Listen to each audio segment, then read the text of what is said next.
ఈరోజు tourism project ఋషికొండలో నూతనంగా నిర్మించినటువంటి దాదాపు 9.8 ఎకరాల విస్తీర్ణంలో గతంలో 2.5-3 దశాబ్దాల క్రితం నిర్మించినటువంటి హరిత హిల్ రిసార్ట్ ఏదైతే ఉండేదో దానికి సంబంధించి బాగా పాతబడిపోవడం, నూతనంగా విశాఖపట్నం నగరానికి తగ్గట్టు అన్ని హంగులతో ఒక ఇంటర్నేషనల్ స్టాండర్డ్స్ ఒక రిసార్ట్ నిర్మించాలని చెప్పి మా ప్రభుత్వం నిర్ణయం తీసుకోవడం, అందులో భాగంగా దాదాపు 400 కోట్ల రూపాయలతో రిసార్ట్ నిర్మాణం పూర్తి చేయడం, దానికి సంబంధించి ఈరోజు మంచి రోజు అని చెప్పి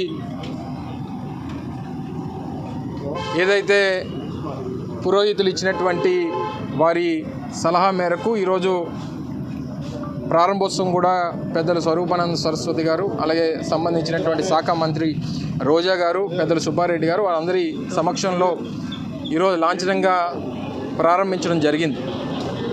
అనేక అడ్డంకులు సృష్టించి అనేక రకాలైనటువంటి ఇబ్బందులు క్రియేట్ చేసి ఇది కేవలం ప్రభుత్వానికి సంబంధించినటువంటి ఆస్తి మాత్రమే, ప్రభుత్వానికి సంబంధించినటువంటి టూరిజం ప్రాజెక్ట్ని తీసి మళ్ళీ పునర్నిర్మాణం చేస్తూ ఉన్నాం అని చెప్పినప్పటికీ విశాఖపట్నం ఏ రకంగా కూడా అభివృద్ధి చెందడానికి వీల్లేదు, ఈ ప్రాంతంలో ఏ నిర్మాణాలు చేపట్టడానికి వీల్లేదు, ఏ రకంగా ఈ నగరానికి మంచి జరగడానికి వీల్లేదు అనేటువంటి అనేక అడ్డంకులు సృష్టించేటువంటి ప్రయత్నం ప్రతిపక్షాలు కానీ ముఖ్యంగా చంద్రబాబు నాయుడు కానీ అనేక రకాలుగా చేసినటువంటిది. ఇక్కడ అనేక సందర్భాల్లో ఇక్కడ గొడవలు కూడా సృష్టించేటువంటి కార్యక్రమం కూడా చేయడం జరిగింది. అయినప్పటికీ అన్నింటిని కూడా అధిగమించి అన్ని పర్మిషన్స్తో ఎన్జిటి పర్మిషన్ కానీ లేదా స్థానిక నిర్మాణాలకు సంబంధించినటువంటి లోకల్ బాడీ పర్మిషన్స్ కానీ ఫైర్ పర్మిషన్ కూడా మొన్ననే 2023లో వచ్చినటువంటి సందర్భాలు కానీ అన్నీ కూడా పూర్తి చేసుకొని ఈరోజు లాంఛనంగా దీని కార్యక్రమాన్ని చేపట్టడం జరిగింది. దీనికి సంబంధించి ఏదైతే ప్రభుత్వం ఒక నిర్ణయం తీసుకుందో పరిపాలనా రాజధానిగా విశాఖపట్నంని చేయాలన్నటువంటి నిర్ణయం ప్రభుత్వం ఏదైతే తీసుకుందో దానికి సంబంధించి ఏ రకంగా ఏర్పాట్లు సౌకర్యాలు ఉండాలన్నటువంటి ఉద్దేశంతో ఒక 3 సీనియర్ ఐఏఎస్ అధికారులతో కమిటీ నియమించినప్పుడు కమిటీ చెప్పింది ఏంటంటే ముఖ్యమంత్రి గారికి ఉత్తరాంధ్ర ప్రాంతాల్లో ఇక నుంచి వారు ఉండాలనుకున్నప్పుడు ఇదైతే బాగుంటుందన్నటువంటి ఒక సూచనని ఆ కమిటీ చేయడం జరిగింది. సో దీన్ని టూరిజం రిసార్ట్గా దీన్ని కొనసాగించాలా లేదా ముఖ్యమంత్రి గారి కార్యాలయంగా దీన్ని ఉపయోగించాలా అనేటువంటిది నిర్ణయం చేయాల్సినటువంటి అవసరం ఉంది. కానీ ప్రస్తుతానికి మాత్రం ఇది టూరిజం ప్రాజెక్ట్గా మాత్రమే దీన్ని నిర్మించడం జరిగింది, దాని అవసరాల కోసం నిర్మించడం జరిగింది. భవిష్యత్ నిర్ణయం అనేటువంటిది కాలం నిర్ణయిస్తుంది. తప్పకుండా రానటువంటి, ఎందుకంటే అనేక అడ్డంకులు ముఖ్యమంత్రి గారు విశాఖపట్నం రావడానికి అనేక అడ్డంకులు కోర్టుల్లో ఇతరితర విధాలుగా శతవిధాల ప్రయత్నం చేస్తున్నటువంటి ప్రతిపక్షాలు చేస్తున్నటువంటి క్రమంలో తదుపరి నిర్ణయం అనేటువంటిది ప్రభుత్వం ఆలోచన నిర్ణయం తీసుకుంటుంది అనేటువంటి విషయాన్ని తెలియజేసుకుంటూ పూర్తి స్థాయిలో నిర్మాణం ఇంకా కాస్త అంగులు చేయాల్సినటువంటి అవసరం, కొన్ని పూర్తి చేయాల్సినటువంటి అవసరం ఉంది. కాబట్టి ఏదో మిమ్మల్ని లోపలికి అలౌ చేయలేదు అనేటువంటిది కొన్ని పత్రికలు కొన్ని ఛానల్స్ దీన్ని బాగా ప్రొజెక్ట్ చేస్తూ ఉన్నాయి. ఏ రకమైన ఇబ్బంది లేదు, త్వరలోనే మిమ్మల్ని కూడా తీసుకొని చూపించేటువంటి కార్యక్రమం కూడా చేస్తాం. Thank you. జరిగిందంతా చెప్తున్నా. దీని మీద అనేక రకాలు, ఎందుకంటే 2 ఆప్షన్స్ మీకు చెప్పా.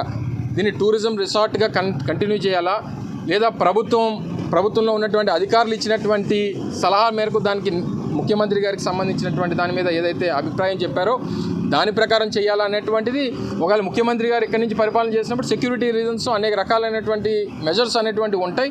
సో ఏదేమైనప్పటికీ ఇంకా చిన్న పనులు కూడా ఒక 5-10% పూర్తి చేయాల్సినటువంటి అవసరం ఉంది. కాబట్టి సహజంగా మంచి రోజు కాబట్టి ఈ కార్యక్రమాన్ని చేయడం జరిగింది. సో మిమ్మల్ని కూడా త్వరలో తీసుకెళ్లి చూపించేటువంటి కార్యక్రమం కూడా చేస్తాం. హడావిడి మంచి రోజు చేస్తాం. నీకు మంచి రోజు ఉందంటే గృహప్రవేశం చేసుకున్న మంచి రోజు చేస్తావా, లేకపోతే అన్ని పూర్తి అయిపోయిన తర్వాత ఏ రోజు పడితే ఆ రోజు చేసుకుంటావా?